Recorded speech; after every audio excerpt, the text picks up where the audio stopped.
감사합니다.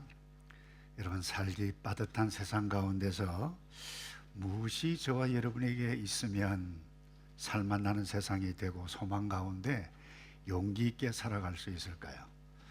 제가 얼마 전에 알파고와 또 이 바둑의 고수 이세돌을 이겼던 그 인공지능, 야, 저거 하나 있으면 괜찮겠다, 이런 생각들 해보신 적 없습니까 혹시? 저거 있으면 돈도 벌고 뭐 많은 것들을 할 수 있겠다, 뭐 그렇게 생각할 수도 있을 거예요. 아니면 돈일까, 아니면 건강일까, 외로운데 친구일까, 아니면 미래의 안전한 보장일까. 여러분, 이와 같은 것들이 있으면 우리에게 소망과 용기와 힘이 생길까요? 그럴 수도 있을 것입니다. 그런데 이 모든 것 다 가진다 한다 할지라도 여러분, 사람의 생각이 잘못되면 큰일 납니다. 최근 이틀 전 소식인데 마이크로소프트 회사에서 똑같은 같은 맥락이죠. 이 인공지능 테이라고 하는 로봇을 만들었는데, 여러분이 이상한 사람들이 이제 계속해서 입력을 시키고 대화를 하는 가운데 이상한 것을 생각들이 잘못하게 되어졌어요. 그러니까 인종차별을 하게 만들고 또 대량 학살을 할 수 있도록 하는 것을 의로운 것이라고 계속해서 막 대화를 하니까 거기에 이 영향을 입어가지고 입력이 잘못되어져서 학습이 잘못된 거죠. 히틀러가 옳았다, 유대인 나쁘다, 대량 학살 옳다, 이런 식으로 나타나서 마이크로소프트 회사에서 이 로봇 테이를 중지시키고 말아버렸는데, 여러분, 우리가 눈에 보이는 그 어떤 것들, 괜찮아 보이는 것들 다 가졌다 한다 할지라도 우리가 생각 잘못하면 큰일 나고, 이 생각을 하게 하는 영적인 상태가 잘못되어지면 여러분, 불행 넘어서 절망하게 되어질 수밖에 없는 것입니다. 여러분, 첫 번째 부활절을 맞았던 이 여인들 뿐만 아니라 제자들, 어떻게 보면 그들에게는 소망도 희망도 기쁨도 없었어요. 기대도 다 사라져 버렸던 사람들이었어요. 그런데 놀라운 사실은 이들이 예수님 무덤, 빈 무덤을 보고 처음에 당황했지만 사실인 것을 확인하고 온몸으로 느꼈을 때 이들이 달라졌다는 사실이에요. 역사적으로 성경에서 우리에게 설명과 우리에게 말씀해 가고 있는데, 여러분, 이 예수님의 부활이 사실로 확인되고 도마와 같은 사람은 만졌을 때 와, 예수님 살아나셨다, 여러분, 놀랍고 기쁨과 환희에 찬, 그래서 부활을 경험하기 이전과 이후의 삶이 확연하게 달랐던 제자들의 모습이었어요. 무엇이 저는 필요한가 오늘날? 여러분이 교회를 다니는 저와 여러분에게 이 부활신앙을 여러분 회복하는 것이 가장 절실하지 않은가라고 하는 생각을 해봅니다. 교회를 다녀도 여러분이 부활을 믿지 않고 다니고 신앙생활을 하는 사람이 적지 않아요. 신학자도 있어요, 설교자도 있어요. 그러니 성도들도 당연하죠. 부활을 하나의 의지의 잘못된 단계, 새로운 단계, 이 관념적으로 해석해 가는 사람들이 많아요. 전혀 틀린 것은 아닙니다만은 역사적으로 예수님께서 죽었다가 다시 부활하셨고 마지막 때 죽은 자들이 먼저 일어나고 예루살렘 거룩한 성이 되어서 우리에게 재림하셔서 내려오셔서 다시 죽었던 우리가 부활해서 함께 왕도할 것을 믿는 이 실제적인 이 진리를 믿지 아니하는 사람들이 있다는 것입니다. 근데 이것을 믿고 관념적인 그것도 믿다, 그것 좋아요. 근데 중요한 것은 이것을 믿지 않는 사람들이 많은 이유는 뭐예요? 믿기 힘든 사실이기 때문에 경험해 보지 않았어요. 믿기도 쉽지 않은 진리이기 때문에 그래요. 근데 여러분, 오늘 이 첫 번째 부활절 맞았던 여인들, 사도들도 처음에는 당황하고 의심했어요. 11절에 보아도 그렇죠. 오늘 본문에 사도들은 저희 말이 허탄한 듯이 배어 믿지 아니하더라 그랬어요. 그러나 이들이 부활을 믿고 온몸으로 체험하고 또 부활을 확신하고 나가서 증거해가는 일들을 행하게 되실 때 힘이 더 났어요. 두려울 것이 없었어요. 인생이 달라졌어요. 목숨까지 내어 놓으면서 자기가 가진 은사와 환경 가운데서 소망 가운데 용기 있게 살았다. 저는 이 부활신앙이 저와 여러분에게 가장 필요하다고 믿습니다. 그런데 이 삶을 바꾸어 놓는 이 부활신앙이 어떻게 가능할까요? 첫 번째, 예수님께서 말씀하신 것을 기억해야 된다. 오늘 본문에 한번 보실까요? 향품을 가지고 예수님의 시체 냄새 썩지 않게, 다시 말해서 향품을 바르기 위해서 갔는데 예수님 빈모둠을 보았어요. 얼마나 놀랐겠어요. 예수님 시체가 없어졌다. 그런데 이때 천사가 이 여인들에게 뭐라고 말씀합니까? 6절입니다. 여기 계시지 않고 살아나셨나니라. 갈릴리에 계실 때에 너희에게 어떻게 말씀하신 것을 뭐하라고 그랬나요? 기억하라 그랬어요. 여러분이 어떻게 보면 황당한 상황 가운데 처한 이 여인들에게 천사를 통해서 일러주신 것은 예수님께서 갈릴리에 계실 때, 이 말은 살아 계셨을 때에 너희들에게, 제자들에게 말했던 것을 기억하라 했는데, 어느 순간에 어느 순간부터 예수님께서 예루살렘에 올라가 고난을 받고 죽고 사흘 만에 다시 살아나리라 라고 하는 말씀을 하기 시작했어요. 근데 놀랍게도 이 복음서 모든 기자는 이 사실을 명확하게 기록해 가고 있어요. 마태가 이렇게 기록합니다. 16장 21절입니다. 여기 보면 이때로부터 예수 그리스도께서 자기가 예루살렘에 올라가 장로들과 대제사장들과 서기관들에게 많은 고난을 받고 죽임을 당하고 제 며칠에요? 3일에 살아나야 할 것을 제자들에게 비로소 말했어요. 마가도 마찬가지입니다. 8장 31절에 인자가 많은 고난을 받고 장로들과 대제사장들과 서기관들에게 버림받아 죽임을 당하고 사흘 만에 살아나야 할 것을 비로소 저에게 가르쳤다 그랬어요. 오늘 누가도 마찬가지입니다. 9장에 이야기했어요. 이미 가라사대 인자가 많은 고난을 받고 장로들과 대제사장들과 서기관들에게 버림받아 죽임을 당하고 제3일에 살아나야 하리라 하시고 이렇게 기록을 하고 있어요.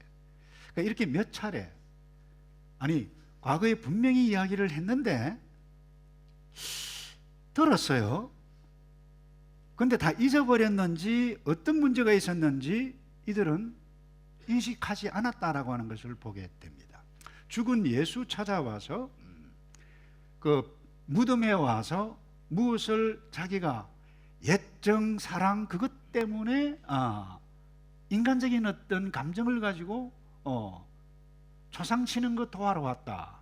그 이야기 오늘 본문에. 그런데 이 천사가 분명히 이야기했습니다. 갈릴리 계실 때에 예수님께서 하셨던 것을 기억하라 그랬는데 그 기억하라는 내용이 오늘 말씀을 읽었어요. 무슨 말입니까? 예수님은 분명히 말씀했는데 이 사람들은 별로 신경 쓰지 않고 들었다는 이야기예요.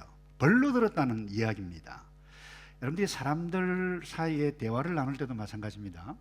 두 사람이 만나서 이야기를 하는데 분명히 상대방은 이야기를 했는데 조금 지나가지고 이 들은 것을 인식을 하지 못합니다. 근데 내가 그때 분명히 이야기했잖아. 나 들은 적이 없어. 분명히 했잖아. 여러분 집안에도 이와 같은 일들이 일어나지 않아요? 우리 딸들이 저에게 분명히 이야기했대요. 근데 저는 들은 적이 없어요. 왜냐하면 안 들은 거예요. 분명히 말을 했는데 내가 들으면 별로 유익이 되지 않냐고 도움이 되지 않으니까 안 들은 거예요. 그러니까 내가 들어야 할 말만, 나에게 유익한 것만, 나의 입장에서만 듣는다라고 하는 거. 여기에 커뮤니케이션의 오해가 일어나는 것입니다. 내가 분명히 말했잖아. 언제 말했어? 이 오리발이라고 그러죠. 예. 여러분, 예수님께서는 예루살렘에 올라가 고난받고 죽을 것을 분명히 말씀을 하셨습니다. 근데 했다는 결정적인 증거가 베드로가 그래요. 내가 고난받고 죽어야 할 것이라고 했을 때 예수님 안 됩니다. 어떻게 그런 일이 있습니까? 베드로가 황당하게 거부했습니다. 살아나야 하리라고 하는 이 말씀을 이들이 들은 적이 없습니까? 있어요. 그런데 여러분, 우리의 문제가 여기에 있습니다. 우리가 부활신앙을 회복하지 못하고 부활을, 기쁨을 우리가 누려가지 못하는 이유는 신앙생활을 하더라도 나 위주, 나 나름대로. 여러분, 성경을 읽어도 내가 좋아하는 말씀만 읽어요. 봉사도 내가 내 스타일에 맞게 내 스타일대로 하는 것입니다. 자기 좋아하는 말씀만 붙잡아요. 설교도 마찬가지예요. 여러분, 30분, 40분 내에 설교를 하는데 여러 가지 진리를 이야기하는데 나에게 필요한 말만 이렇게 붙잡아요. 그리고 앞뒤 전후를 생각하지 않아요. 어떤 그 말만 딱 붙잡고 또 이상하게 적용하는 경우도 있어요.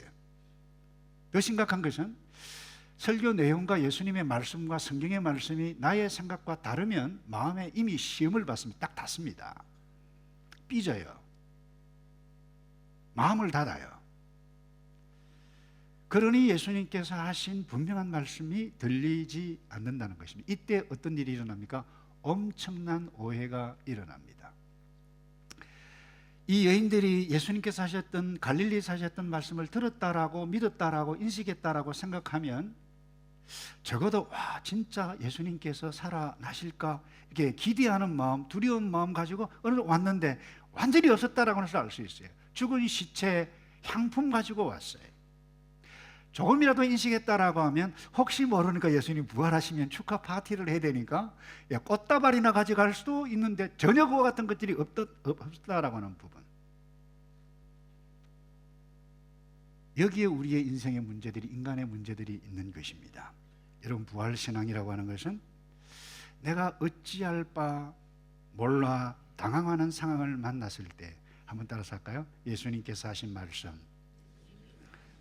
기억하는 것입니다. 여러분 믿습니까? 이것을 믿어야 돼요. 그래서 예수님께서 하신 말씀, 이게 뭐냐? 약속이라 그럽니다. 그래서 구약은 오래전 약속, 앞으로 올 약속, 신약, 그 약속이 이루어졌고 다시 오실 예수 그리스도에 대한 약속, 이게 하나님의 말씀이에요. 그래서 여러분, 학자들에 의하면 약 5,000가지 구체적인 약속이 구약과 신약에 있다고 그랬어요. 이 모든 것이 다 이루어졌어요. 다 이루어지고 있어요, 지금도. 그런데 단 한 가지, 예수님께서 오셔서 죽은 자가 부활하고 신자가 부활하여 함께 새하늘과 새 땅, 하나님께서 약속해 놓으신 이 천국, 그 천국이 새롭게 갱신된 이 땅일 수 있어요. 어디인지는 몰라요. 완벽하게 임해서 왕노릇할 것을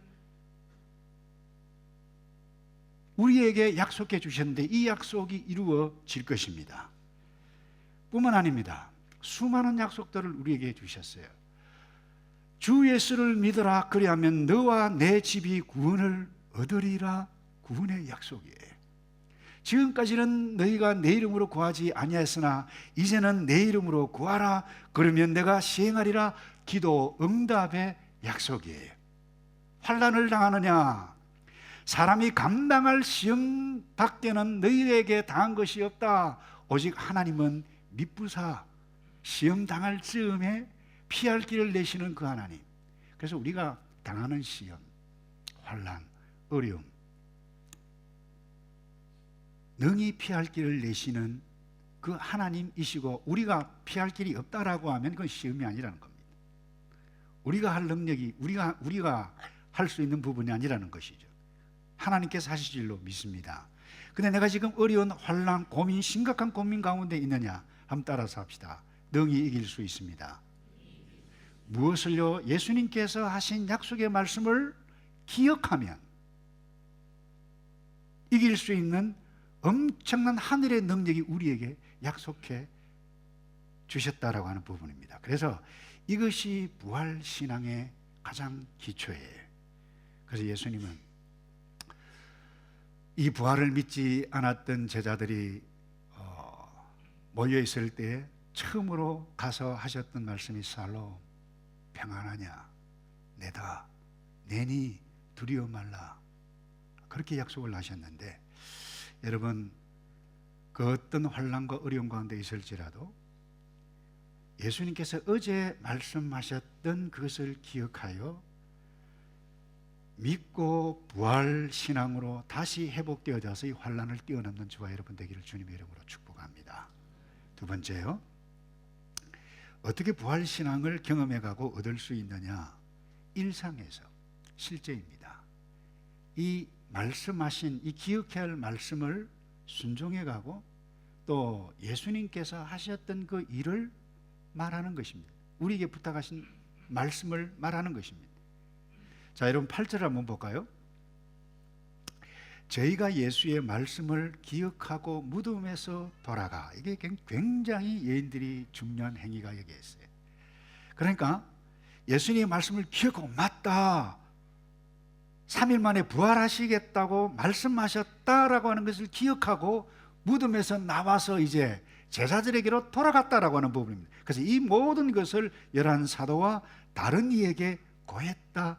이런 굉장히 중요한 신앙의 원칙들, 진리들을 우리에게 말씀해 가고 있는데, 천사가 설명하는 것을 들었어요? 기억했어요? 정신 차렸어요? 그때부터 자기 자신들이 해야 할 일들을 행했다라고 하는 부분입니다. 중요한 것은 이들이 천사의 설명을 들었다는 것입니다. 여러분, 신앙생활이 딴 게 아니에요. 하나님께서 선지자들을 통해서, 천사를 통해서, 때로는 어떤 상황을 통해서 이 하나님의 계시를 설명해 가는 것을 이해하고 믿는 것이 신앙생활입니다. 다른 거 없어요. 이 하나님의 계시는 어려워요. 모든 것이 어려워요. 이해하기가 어려워요. 어떻게 여러분, 남자와 관계도 하지를 않았는데 어떻게 임신을 하죠? 가브리엘 천사가 마리아에게 너 임신을 하게 되어질 것이다. 그런 일이 어디 있어요? 인사가, 어떤 이런 인사가 있습니까? 그렇게 했어요. 너는 하늘의 거룩한 힘 성령으로 말미암아 잉태될 것이다. 이게 하나님의 계시입니다. 설명했어요. 그때 이 마리아는 정말 대단합니다. 신앙이 정말 대단해요. 주의 계집종이오니 말씀대로 이루어지리이다. 아멘 했어요. 그러니까 신앙이라고 하는 것은 천사를 통해서, 선지를 통해서 설명할 때에 아멘 하고 믿고 순종하는 이음이에요. 이게 신앙이에요. 이게 부활 신앙인 줄로 믿습니다. 그래서 여러분, 예수님께서 탄생하셨어요? 어떻게 알았어요? 들판에 있는 목자들에게 천사가 나타났어요. 베들레헴에 가라, 큰 기쁨의 소식을 내가 너에게 전한다. 왕이 태어났다. 메시아가 태어났다. 여러분, 설명을 들었어요. 그리고 가서 뭐예요? 경배했어요. 동방박사도 마찬가지예요. 여러분, 십자가 죽음도 마찬가지입니다. 지난 금요일 함께 십자가 의미를 함께 나누었죠. 여러분, 마태복음 26장 28절에 이렇게 예수님께서 미리 설명을 하셨어요. 이것은 죄 사함을 얻게 하려고 많은 사람을 위하여 흘리는 바 나의 피, 곧 언약의 피니라. 그러니까 여러분, 이 성찬식이 의미가 있고, 여기에 영적인 의미가 있고, 신성한 의미가 있고, 이 피를 상징하는 이것을 행하는 자마다 하나님의 나라에 이미 와 있다. 모든 죄가 사했다.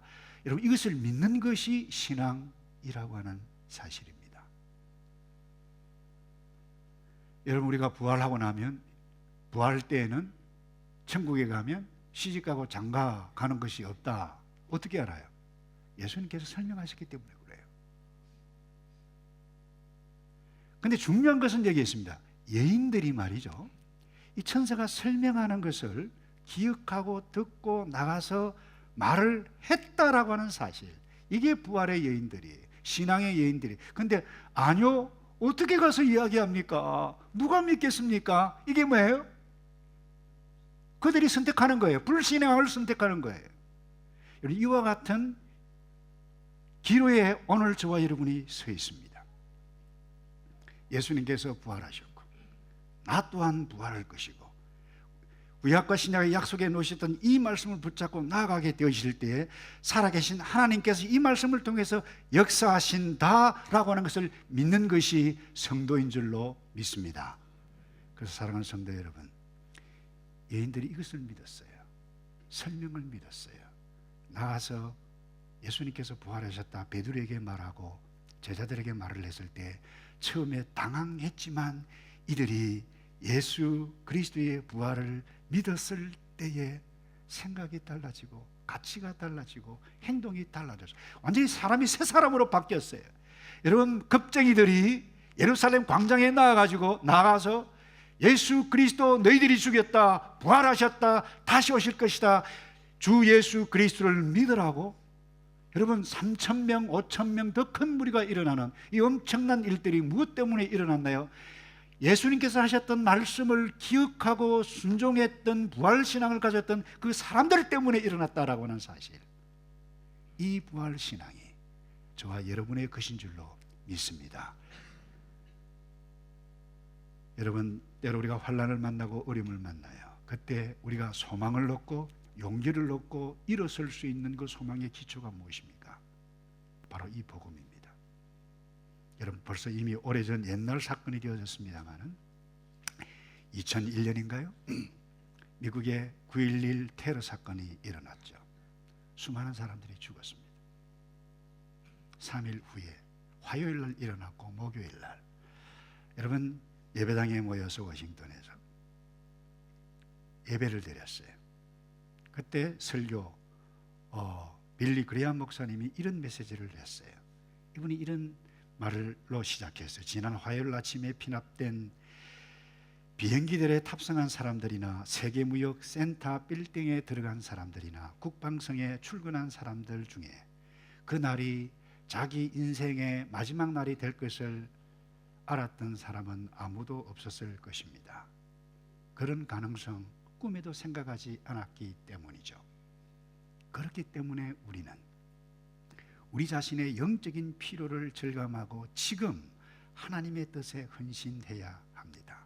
이 아름다운 교회당에 건물 안에는 수많은 십자가 장식을 봅니다.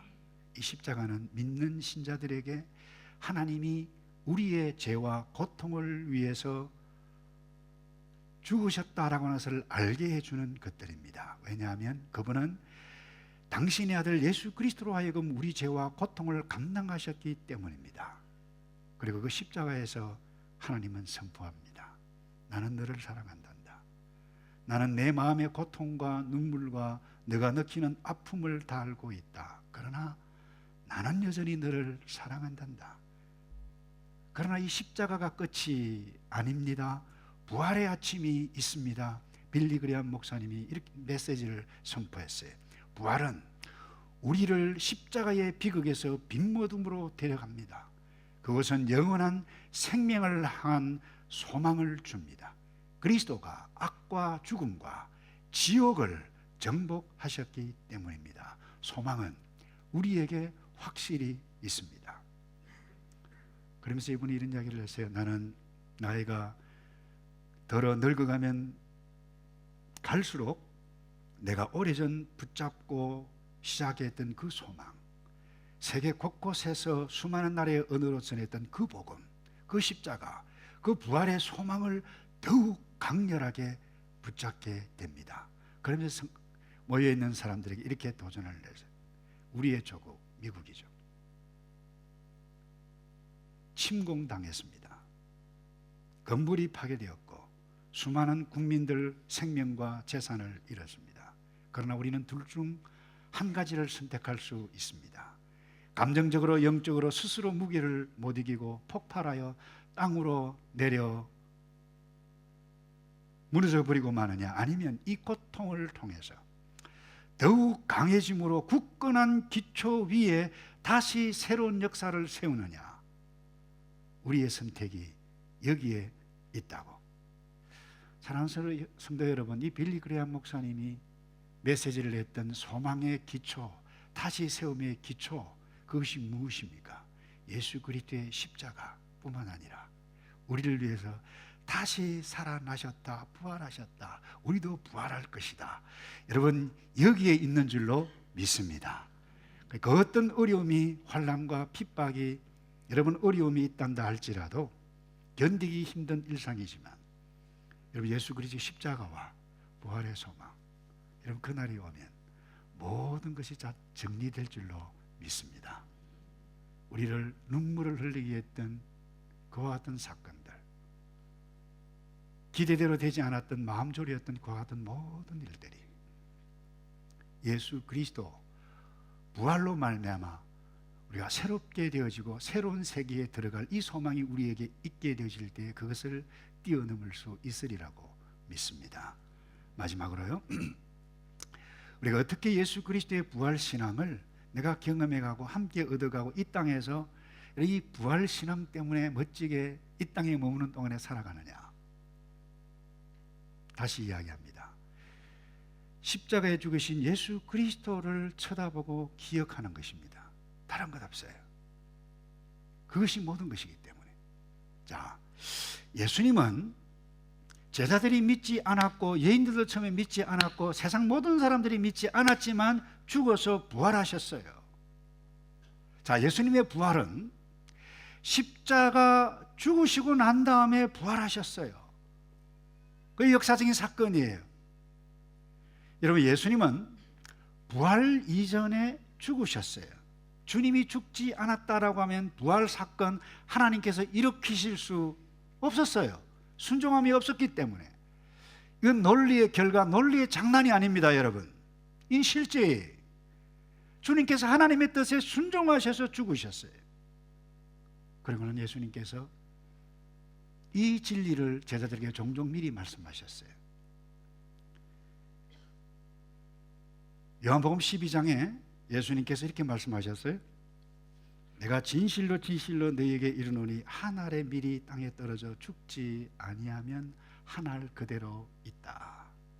그런데 죽으면 많은 열매를 맺느니라. 예수님의 죽음을 두고 미리 앞서 말씀하신 것이죠. 다시 말해서 예수님께서 죽으심으로 많은 생명을 낳는다. 죄를 덮고 부활의 새 생명, 부활의 첫 열매가 되게 하실 것을 미리 말씀하신 것입니다. 여러분, 이 진리를 여러분들이 잊어버리면 곤란해요.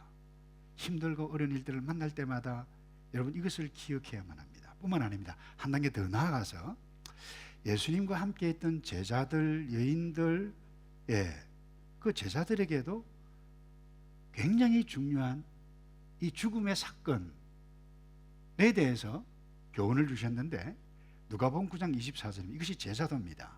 누구든지 제 목숨을 구원하고자 하면 이룰 것이다. 누구든지 나를 위하여 제 목숨을 잃으면 만다고요? 구원하리라. 죽으라는 이야기죠. 죽으라는 이야기예요. 예수님 우리를 살리기 위해서 죽으셨는데 뭐 죽으라는 말씀, 우리가 죽기 위해서 죽으라는 것이 아니죠. 너희가 죽으면 다시 살아날 것이다 말씀했어요. 예수님의 죽음과 우리의 죽음은 천지차예요. 예수님의 죽음은 부활의 첫 열매가 돼서 많은 사람들의 부활을 낳게 했어요. 근데 오늘 우리에게 이 부활 사건을 예수님의 십자가를 생각하면서 우리가 적용해야 할 부분이 이 부분입니다. 오늘 우리가 우리의 인생 가운데 내가 죽을 때, 그리스도인으로서의 신자가 되어졌을 때 내가 죽음으로 인해서 예수님께서 약속해 놓으셨던 뭐예요?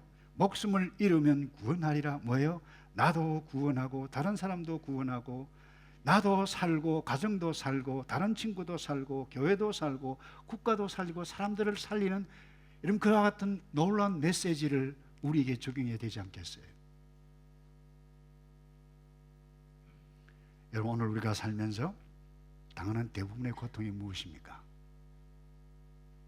저와 여러분의 자존심이 죽지 않아서 고통당하는 것 아니겠습니까?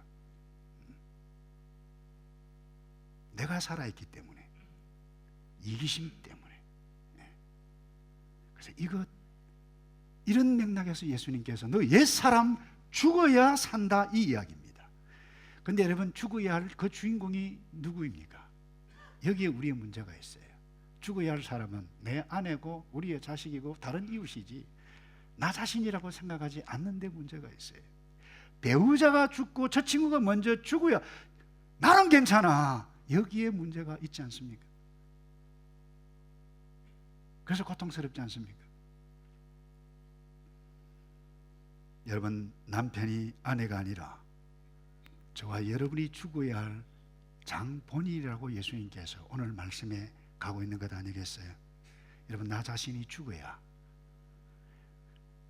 예수님과 차원은 다르지만 부활신앙, 새롭게 해주시는 부활의 열매를 저와 여러분이 누릴 줄로 믿습니다. 말씀을 맺습니다. 여러분, 저와 여러분이 죽어야 평강을 얻을 수가 있어요. 내가 죽어야 다른 사람에게 구원의 진리를 선포해 갈 수 있고, 내가 죽어야 원수 같은 사람에게도 찾아갈 수 있어요. 내가 죽어야